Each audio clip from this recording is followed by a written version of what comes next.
from Trees and Trends, and I want to show you how I put together this mantle decoration. Now, to start with, I used grapevine. A grapevine wreath unwound is very inexpensive to do, and also gives you major impact and movement when you're working with a design.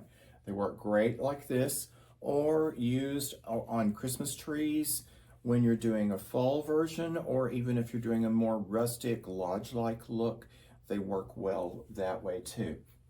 So the first thing you would do is get you a grapevine wreath. I used a 24-inch wreath here, and then unwind it.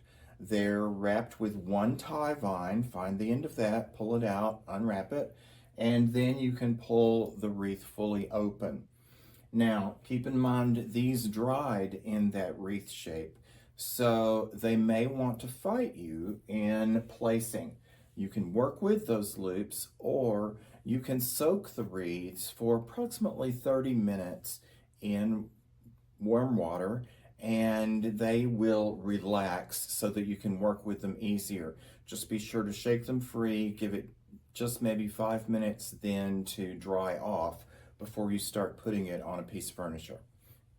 Now, once you've got that done and you spread it out, you just start on the one end, which I started on this side, and have the end going down, tuck it wherever you need to, and let it go. Now, I have a loop here, that's part of that loop of that wreath.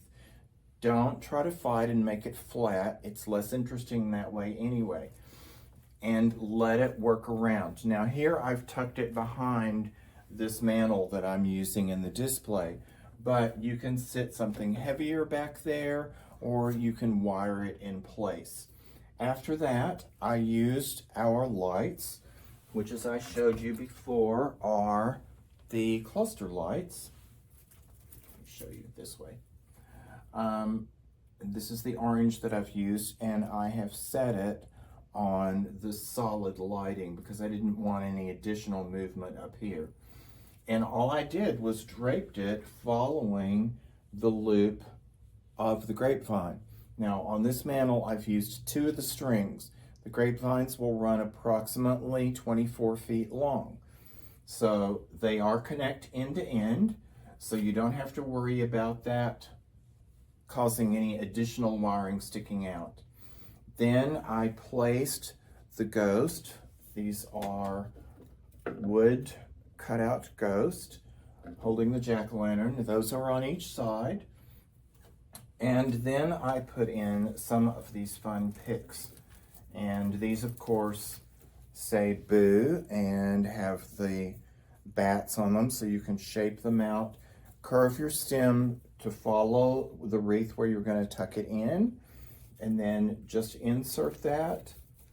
The grapevine itself will hold it, or it's supposed to. There we go. And so I've used 1, 2, 3, 4, 5 of those on the mantle. And then I put 1 spray of the witch legs in. The witch legs are also very fun and on little springs, so you got some movement with the air and with them hanging, and that's just tucked in there like the witch sort of ran behind the fireplace. And it's really just that simple. Then you can add candles, whether they be real or faux. If they are real, please make sure if you're going to light them that there's nothing above them to catch on fire, and that of course you don't leave them unattended. Over the top, I just used a fall wreath that's one of our designers had made in the store, and so I grabbed that because it was all perfect with the fall colors, and you can change that fall wreath into working with a Halloween theme. And so it's really just that easy. And I'm Kevin, and you can get it from Trees and Trends.